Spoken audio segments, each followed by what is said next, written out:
of Dr. Martin Luther King and Malcolm X, and we have with us Dr. Al-Hadid from Tennessee State University and Dr. Baldwin from Vanderbilt University. And of course, Dr. Baldwin, we promised that we'd give you an opportunity to sort of paint the conditions for that surrounded the assassination of Dr. King. Yeah, Dr. Al-Hadid was talking about the climate that sort of preceded the assassination of Malcolm X. The climate that led to King's assassination, I think, is quite interesting. He had dealt with the issues of basic constitutional rights up to 1964. 1965, the struggle for political enfranchisement. After the Selma campaign, Dr. King announced that the movement was moving into another phase, which was economic justice and international peace. And he began to attack capitalism to a greater extent than previously. He began to talk about peace in Vietnam and began to attack America for her violence abroad in the form of the Vietnam War. And I think as he addressed these issues and became a part of the anti-war movement and made the call for economic empowerment, a restructuring of the capitalistic system, as he got involved in this, I think the ruling elite conspired to silence him. He was perceived as a threat to the country. He was perceived as a traitor by many.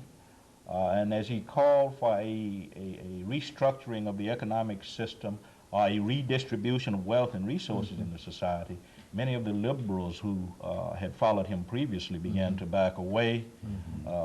Jews began to back away from the movement. And I think that helped create the climate, his call for economic justice and his involvement in the international peace movement. Very good. And of course, Dr. Al-Hadid, with the assassination of Malcolm X, you've indicated not only the climate, but what are some of the events that you believe important that eventually led up to his assassination? I mean, how did that happen? Well, one thing you have to look at is the level of petty jealousy that was taking place inside of the Nation of Islam. And also the fact that two of the Honorable Elijah Muhammad's sons, Wallace Muhammad and Akbar Muhammad, were trying to move the Nation of Islam toward mainstream or Sunni Islam. So in a certain way, and Malcolm was a part of that, so in a certain way you had a revolution within a revolution. You had an organization that was preaching a type of black religious nationalism that was not embraced by mainstream Muslims. Then you had three people inside that organization was trying to line it up with mainstream Islam. So when Malcolm was sort of suspended from the organization, he knew at that point that he was not going to be admitted back in. So he established his own community. He established the Muslim Mosque Incorporated in March of 1964. Then in April that same year, he made the pilgrimage to Mecca to legitimize his approach to Islam.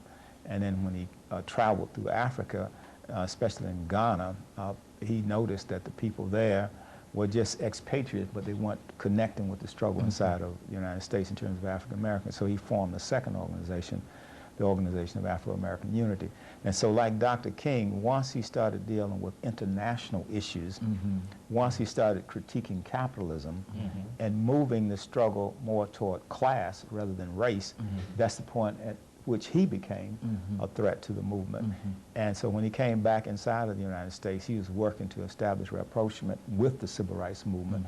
And as he moved more toward mainstream Islam, he became more acceptable to the people in the civil rights movement. And he kept reaching out for Dr. King. But because of forces of history or circumstances of history, they weren't actually able to form a coalition between the SCLC, Southern Christian Leadership Conference, and the Organization of Afro-American Unity. But they met once in the Capitol in Washington, D.C. when the debates of the Civil Rights Bill was being conducted. And I understand, too, that there were some telephone calls between the two of them. This is reported in Coretta Scott King's book, My Life with Martin Luther King. And so when he went to Selma on the occasion of the Selma to Montgomery March, which had to do with the voting rights, to meet Dr. King, at that time Dr. King was in jail. So unfortunately he was not able to meet him. And he had, of course, to leave. He went to Europe. When he came back, shortly after that, he was assassinated February 21st, 1965. Now, the assassination took place in the Audubon. It involved individuals who had had some history as members of the Nation of Islam, but you also have to understand that the Nation of Islam at that time was thoroughly infiltrated. So I guess the question would become, who were the people that perhaps had a reason to assassinate him? And as we look at the various theories about why he was assassinated, as Evans was saying in his book, Judas Factor, we'd have to look at motive, means, and opportunity. So on that basis, I think that the intelligence community had a motive, organized crime had a motive, and the Nation of Islam. So it's difficult to say with certainty who actually caused this, but there are three people that were identified. Norman 3X, Talmadge Hager, and Thomas 15X.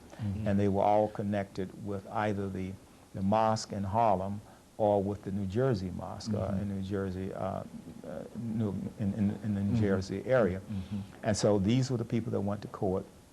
They were tried, found guilty, and sentenced to life in prison. Very good. So, and of course, Dr. Baldwin, over the last minute and a half we have here, how did Dr. King react to the assassination of Malcolm X? King was in L.A.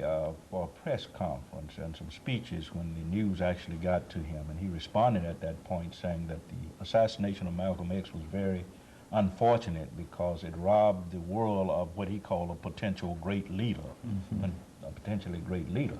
So King was very disturbed. He sent a telegram to Malcolm's wife, Betty Shabazz, expressing his sorrow and sympathy, and saying essentially that while he disagreed with Malcolm on certain issues, he always thought that he was a person who was quite interested, quite devoted to the struggle.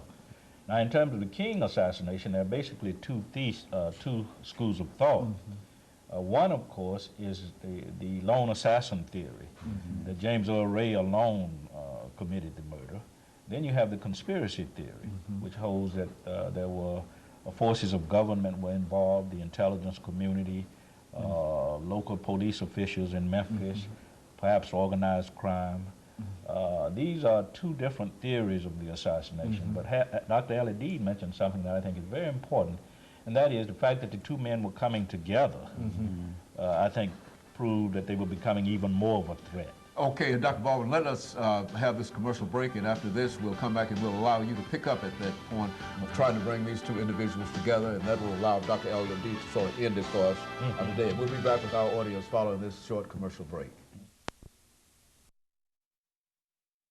Again is the assassination